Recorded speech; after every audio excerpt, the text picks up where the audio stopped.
नमस्कार दोस्तों। किसी ने कितनी अच्छी बात कही है कि बरसात ने एक बार किसी से कहा कि मेरे आगे किसी की गर्मी ज़्यादा नहीं टिकती, चाहे वो सूरज ही क्यों ना हो। दोस्तों, आज ना मैं आपको एक बहुत बढ़िया, बहुत इंटरेस्टिंग स्टोरी बताने वाला हूँ जो आपको शायद सोचने पे मजबूर कर दे कि कुछ ऐसे लोग भी होते हैं जीवन में जो अपनी जान तक दे देते हैं दूसरे की हेल्प करने के लिए।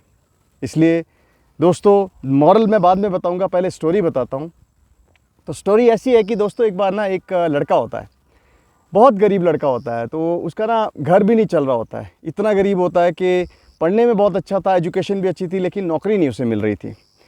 तो एक दिन क्या होता है कि फॉर्चुनेटली उसे पता लगता है कि शहर में ना कि इंटरव्यू हो रहे हैं और जो उसकी क्वालिफ़िकेशन है ना, उसकी क्वालिफ़िकेशन के हिसाब से शायद उसे वो नौकरी मिल जाए। अब वो बहुत खुश होता है, लेकिन जब वो घर पे देखता है तो घर पे तो सिर्फ़ और सिर्फ 50 रुपये होते हैं और शहर जाने का किराया था 500 रुपये। बट वो कहता है कि चलो कोई बात नहीं, बस स्टैंड चलता हूँ, हो सकता है कोई चमत्कार हो जाए, क्योंकि इंटरव्यू की डेट तो फाइनल है, फिक्स है। देखता हूँ कुछ ना कुछ, अगर ऊपर वाले ने चाहा। बस स्टैंड जाता है, कंडक्टर को रिक्वेस्ट करता है कि भाई मेरे पास सिर्फ 50 रुपये। कंडक्टर कहता है भाई मैं अपनी जेब से तो डालूंगा नहीं, 450 रुपये का डिफरेंस है, 15-20 रुपये का डिफरेंस होता तो मैं मान भी लेता। अब लड़का जो है ना उदास हो जाता है, कोई उसकी हेल्प नहीं करता। लड़का सोचता है पैदल जा नहीं सकता, क्योंकि 4 दिन में पहुंचूंगा, 500 रुपये किराया है, तब तक इंटरव्यू हो जाएगा, अब क्या करूं। लड़का उदास हो जाता है, सोचता है कि चलो यार, नज़दीक में ही मंदिर है, भगवान के पास जाकर भगवान को रिक्वेस्ट करता हूँ, हो सकता है कोई चमत्कार हो जाए। अब वो मंदिर जाता है। जब वो मंदिर जाता है तो मंदिर अंदर जाने के बाद भगवान को के चरण को स्पर्श करता है, भगवान को बोलता है भगवान अब तू ही कोई चमत्कार कर दे, क्योंकि मैंने इंटरव्यू देना है, मेरे घर की हालत इतनी अच्छी नहीं है कि मैं अब ज़्यादा टाइम बिना काम के रह सकूं। बाहर निकलता है तो बाहर निकलते ही देखता है कि बगल में ना एक साधु बाबा टाइप बैठे हुए हैं, बट उनके आगे एक कटोरा है, और कटोरा जो है उसमें काफ़ी पैसे पड़े हुए हैं। तो साधु बाबा भी उसको देखते हैं, वो साधु बाबा को देखता है, तो साधु बाबा उसको ऐसा इशारा करके बुलाते हैं, बेटा इधर आ। तो साधु बाबा को बोलते हैं, बेटा क्या बात है, तू बड़ा परेशान लग रहा है।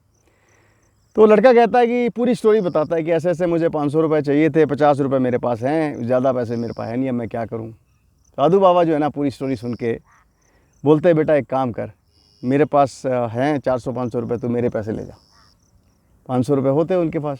अब वो बोलता है कि बाबा अगर आपके 500 रुपये क्या कहते हैं मैंने ले लिए तो आप क्या करोगे। बोलता कुछ नहीं यार, खाने पीने को लोग मेरे को दे देते हैं, मेरे को 300-400 रुपये की दवाई मेरी आती है, मेरे को कुछ प्रॉब्लम है तो मुझे हर रोज़ वो दवाई ख़रीदनी होती है, लेकिन अभी पूरा दिन बचा हुआ है, मैं कमा लूँगा, कोई बात नहीं, तू ये पैसे लेके जा और अपना इंटरव्यू दे। अब बाबा उसको अपने सारे पैसे दे देता है। लड़का जाता है इंटरव्यू देने के लिए, और जाता है इंटरव्यू देता है, बहुत बढ़िया उसका इंटरव्यू हो जाता है। फाइनली उसको ये पता लगता है कि उसकी सिलेक्शन हो गई। अब वो घर वापस आता है, बस स्टैंड से उतरता है। सबसे पहले वो सोचता है कि मैं उस बाबा के पास जाके ना उसके पाँव छूँगा और उसे धन्यवाद बोलूँगा, क्योंकि उसकी वजह से जो है ना मेरा सिलेक्शन हुआ। अब वो जाता है मंदिर की तरफ। जब मंदिर की तरफ जाता है तो वहाँ ना बहुत ज़्यादा बड़ी लोगों की भीड़ लगी होती है। जब भीड़ लगी होती है तो वो पूछता है किसी से, भाई क्या हो गया।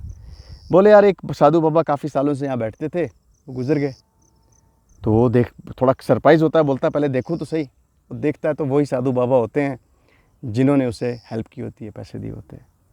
अब वो पूछता है किसी से कि भाई ये मरे कैसे, सुबह तक तो ठीक थे। बोले यार इनको ना एक क्रॉनिक प्रॉब्लम थी, इनको एक क्रॉनिक डिसऑर्डर था, जिसके लिए हर रोज़ इनको इंजेक्शन लगता था, जो 400-500 रुपये का आता था। शायद आज उनको वो इंजेक्शन नहीं लगा। माय गॉड, वो लड़का सोचता है कि भाई देखो, इसने अपने पैसे मेरे को दे दिए ये सोच के कि शायद मुझे पैसे मिल जाएंगे, और इनको पक्का पैसे नहीं मिले होंगे और ये इंजेक्शन नहीं लगा पाए होंगे, और फाइनली ये मर गए। दोस्तों, उतने में एक पीछे से आवाज़ आती है कि भिखारी था, मर गया, क्या फ़र्क पड़ता है। तो ना उसे मन में ऐसा लगता है कि देखो यार, कुछ लोग ऐसे भी होते हैं जो दूसरे को हर तरफ नेगेटिव बोलते हैं, गालियां देते हैं, और कुछ लोग ऐसे भी होते हैं जो अनजान के लिए अपनी जान भी दे देते हैं। दोस्तों, मैं ये नहीं कहता कि हमें हर जगह पे जो है बिल्कुल एक्सक्लूसिव सपोर्ट करनी चाहिए। भगवान ये कहता है कि भाई तुम जितना कर सको ना उतना करो। अपना पेट काट के तो कोई भी नहीं करेगा, लेकिन होने के बाद भी काफ़ी लोग किसी की हेल्प नहीं करते हैं। दोस्तों, मुझे ना किसी ने इनविटेशन दिया कि भैया हमने भंडारे रखे हुए हैं, जगराता रखा हुआ है भगवान का, ऐसा वैसा करके 7-8 दिन की पूजा है, मैंने उनसे पूछा वैसे ही कि भाई इस पर खर्चा कितना आएगा। उन्होंने कहा 5-6 लाख रुपए का। मैंने कहा इतना? बोले हाँ इतना तो आ जाएगा। भाई साहब आप बिलीव नहीं करोगे, सच्ची बात बता रहा हूँ, वो इंसान जिन्होंने भंडारा और ये सब चीज़ें रखी हुई ना, वो इतने महाकंजूस है ना कि उनके घर पे अगर कोई आ जाए ना तो शायद उसको 10 बार सोचते हैं कि दूं या ना दूं।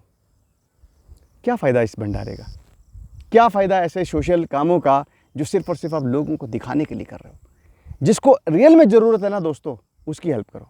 उससे बड़ा भंडारा, उससे बड़ी पूजा, उससे बड़ा सेवा कोई नहीं हो सकती। तो मैं उम्मीद करता हूँ दोस्तों ये स्टोरी भी आपको अच्छी लगी होगी। इस तरह की स्टोरी सुनने के लिए मेरे चैनल पे बने रहिए, सब्सक्राइब कीजिए, लाइक करिए, फॉरवर्ड कीजिए और मुझे फीडबैक दीजिए ताकि मैं ऐसी स्टोरीज़ बनाता रहूँ। बहुत बहुत धन्यवाद आपका। आपका अपना नितेश गुप्ता। धन्यवाद।